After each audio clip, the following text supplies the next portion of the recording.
For months, Darius Whitmore's mailbox was a target of relentless destruction.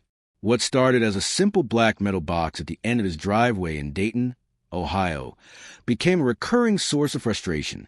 The first incident seemed minor, a door hanging open, mail scattered across the lawn, damp from a morning dew. Darius assumed it was an accident, perhaps the wind or a careless neighborhood kid. But the destruction escalated. The mailbox was bent, the door ripped off, and eventually, it lay shattered in the gutter. Darius knew this wasn't random. Someone was doing it on purpose. He replaced the mailbox and installed a security camera, determined to catch the culprit. 2 nights later, the camera revealed the truth. Karen Ledford, his next-door neighbor, was the one wielding a baseball bat, destroying his property with cold precision. Darius confronted her calmly, showing her footage, but Karen denied it and stormed off. He knew this wasn't the end. Darius and Karen had never been particularly close, but their relationship had been civil. They exchanged pleasantries on occasion, waved from across their driveways, and even shared small talk about the neighborhood's changing landscape. But something had changed. Darius racked his brain, tried to remember if he had done anything to offend her. He thought back to the summer block party, the one where he had declined her overly enthusiastic invitation to join the neighborhood watch committee. Could that have been it? Surely, a small rejection wasn't enough to fuel such relentless destruction.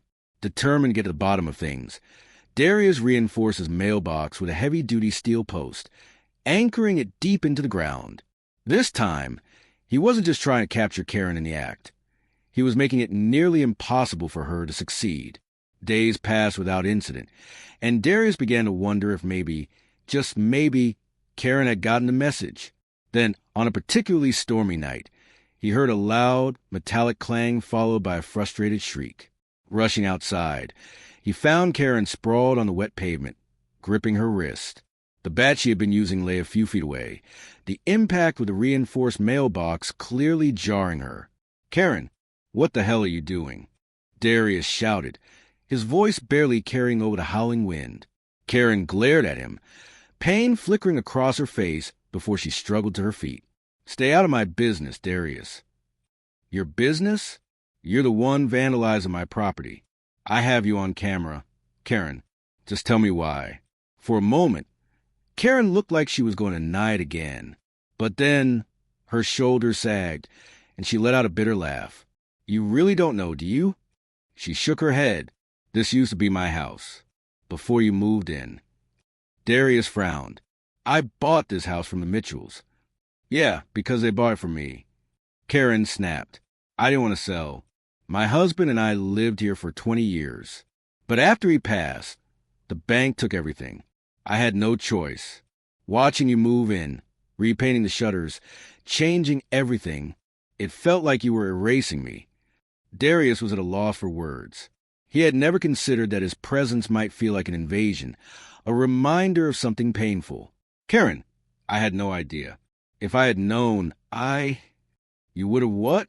"Not bought it," she scoffed. "It doesn't matter. What's done is done." He hesitated before speaking again. "Destroying my mailbox isn't going to bring your old life back." Karen looked away. "I know that. I didn't know how else to deal with it." Darius sighed, rubbing his temple. "Look, I'm not saying what you did was okay, but I get it now. If you need help, I'm willing to talk." Karen didn't respond right away. Finally, she nodded, her face a mixture of embarrassment and exhaustion. "I think I do." But the truce was short-lived. Karen escalated her harassment, dumping garbage at his mailbox and even using her car to knock it down. Darius remained calm, saving every piece of evidence.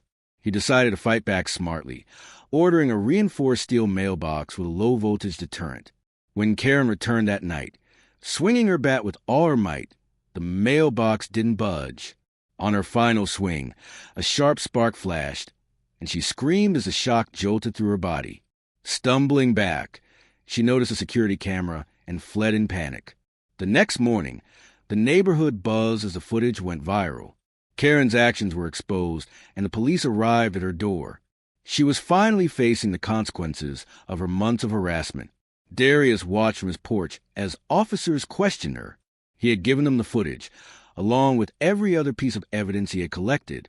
Karen's face, once filled with defiance, was now pale and shaken. The authorities charged her with vandalism, trespassing, and property damage.